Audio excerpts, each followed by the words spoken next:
बिस्मिल्लाहिर्रहमानिर्रहीम। आज हमारे पास जो है वो कंपनीज़ एक्ट 2017 का सेक्शन 14 है। मोड ऑफ़ फार्मिंग कंपनी कैसे बनती है। हमारे पास 3 कंपनी होती हैं, जैसे कि पब्लिक कंपनी, प्राइवेट कंपनी और single member company.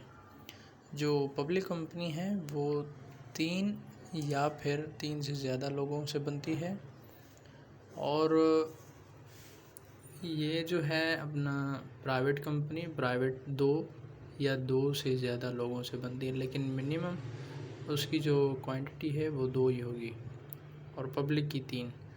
Single member company जो है उसमें सोल मेंबर ही होता है, वो खुद डायरेक्टर होता है। पर यहाँ एक कंडीशन है कि वो जो बंदा सिंगल मेंबर कंपनी का डायरेक्टर होगा वो एक बंदा नॉमिनेट करेगा जो उसकी मौत के बाद वो उसकी रिस्पॉन्सिबिलिटी को परफॉर्म करता रहे। वो क्या करेगा, जब अगर वो बंदा मरता है तो नॉमिनेटेड जो पर्सन है, हम इसको प्रोक्सी भी कहते हैं, जो नॉमिनेटेड पर्सन है वो क्या करेगा, ट्रांसफ़र करेगा उसके शेयर्स को उसके लीगल हेयर्स के बाद। और इस्लामिक लॉ ऑफ इनहेरिटेंस के मुताबिक, या नॉन मुस्लिम है तो फिर उसके अपने लॉ के मुताबिक। दूसरे में ये है कि वो क्या करेगा, कंपनी के अफेयर्स को मैनेज करेगा एज ए ट्रस्टी बनकर। वो जब तक वो जो है शेयर्स को ट्रांसफ़र नहीं करता, टाइटल ट्रांसफ़र नहीं करता। पर उसकी कंडीशन ये है कि वो जब ट्रांसफ़र करेगा, अगर एक से ज़्यादा लोग हैं उसके पास, तो फिर सिंगल मेंबर जो कंपनी है वो क्या हो जाएगी, वो सीज़ हो जाएगी, ख़त्म हो जाएगी। And comply with the provisions of section 47 में यही कंडीशन है कि जो सिंगल मेंबर कंपनी है वो अपना चली जाएगी, वो बन सकती है प्राइवेट कंपनी, और private company single member company बन सकती है। तो ये है। और a company formed under this section में भी a company with or without limited liability. Company जो है जब बनती है तो वो लिमिटेड लायबिलिटी के साथ भी होती है, विदाउट लिमिटेड लायबिलिटी भी होती है। जैसे कि a company limited by shares, a company limited by guarantee and unlimited company. तो ये कंपनीज़ के जो है लिमिटेड लायबिलिटीज़ हैं। अच्छा, हमारे पास अब जो है सेक्शन 16 है, registration of memorandum and articles. जब हम memorandum of association and memorandum of articles की रजिस्ट्रेशन करवाते हैं तो उसके लिए हम रजिस्ट्रार को एक एप्लीकेशन देंगे और स्पेसिफाइड फॉर्म पर देंगे कुछ इन्फॉर्मेशन डॉक्यूमेंट्स जो हम कंपनी के बिज़नेस से रिलेटेड जो ज़रूरी समझेंगे और जो डिमांड किए जाएंगे हमसे। तो उसके लिए हम जो है डायरेक्टर किसको बनाएंगे, वो डायरेक्टर का डिक्लेयर करेंगे नाम, और कंप्लायंसेस। तो कंप्लायंसेस मीन्स ये कि इस एक्ट के मुताबिक जो भी रिक्वायरमेंट्स मांगी जाएंगी, रूल्स रेगुलेशंस जो भी हम तय करेंगे, वो सब जो है हम इससे रिलेटेड वो सब मेंशन करेंगे memorandum of association and memorandum of articles में।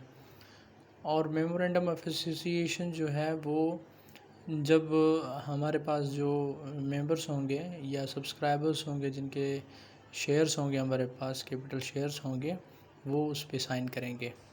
और फिर company in case of company limited by shares भी हो सकती है, लिमिटेड बाय गारंटी भी हो सकती है, अनलिमिटेड कंपनी भी हो सकती है। Be the articles of association वो भी साइन किए जाएंगे सबसे, और उनकी डेट मेंशन की जाएगी। और जो है हम क्या करेंगे, जब तक रजिस्टर ऑफिस हमारी किसी जगह पे इस्टेब्लिश नहीं होती, रजिस्टर्ड हो गई लेकिन अभी तक वो इस्टेब्लिश नहीं हुई किसी जगह पे, तो लेकिन जब बनाएंगे तो उसका एड्रेस दिया जाएगा।